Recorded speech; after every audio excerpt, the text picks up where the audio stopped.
Hello, আপনি কি কখনো অভ্যাসগত আত্মধ্বংস হ্যাবিচুয়াল সেলফ ডিস্ট্রাকশন শব্দটি শুনেছেন?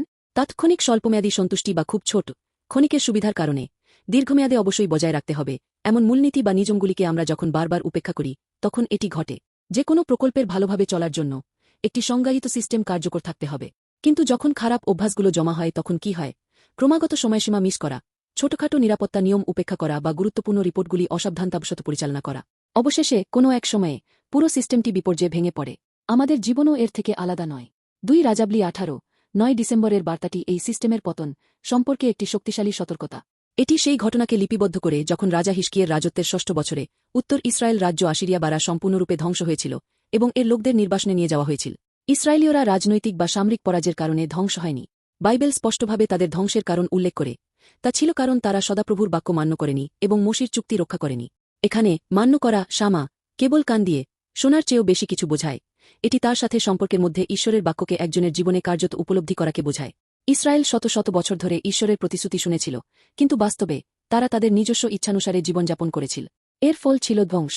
এই ফলাফলটি একটি ভবিষ্যদ্বাণীমূলক আয়না হিসাবে ব্যবহৃত হয়েছিল, সতর্ক করে দিয়েছিল, যদি তোমরাও এভাবে ঈশ্বরের সাথে চুক্তি ভঙ্গ কর তবে তোমরাও ধ্বংস হবে।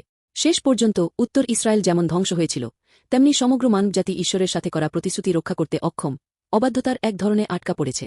আমি যেমন খুশি তেমন জীবনযাপন করব, এই আত্মধ্বংসাত্মক অভ্যাসকে আমরা থামাতে পারি না।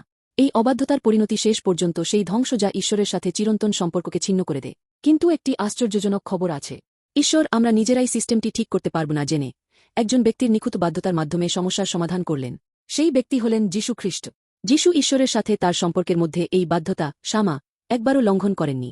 তিনি আমাদের সমস্ত পাপ ও অবাধ্যতার শাস্তি নিজের উপর নিয়েছিলেন এবং ক্রুশে মৃত্যুবরণ করেছিলেন, এবং তার পুনরুত্থানের মাধ্যমে অবাধ্যতার কারণে ভেঙে পড়া আমাদের সিস্টেমটিকে তিনি সম্পূর্ণরূপে পুনরুদ্ধার করলেন। এখন আমরা আমাদের খারাপ অভ্যাস বা অপূর্ণ প্রচেষ্টার দ্বারা রক্ষা পাই না। আমরা কেবল যীশু খ্রিস্টের নিখুঁত বাধ্যতায় বিশ্বাস করে এবং তা গ্রহণ করে রক্ষা পাই। আপনি আপনার তৈরি করা অবাধ্যতার ধরনটি পরিত্যাগ করে যীশু খ্রিস্টের অনুগ্রহ গ্রহণ করার মুহূর্তে ঈশ্বরের সাথে আপনার সম্পর্ক অবিলম্বে পুনরুদ্ধার হবে এবং আপনার জীবন ধ্বংসের পরিবর্তে অনন্ত জীবনের সিস্টেমে আবার শুরু হবে। আপনার জীবনের সিস্টেমটি পুনরায় চালু করুন। রিবোট।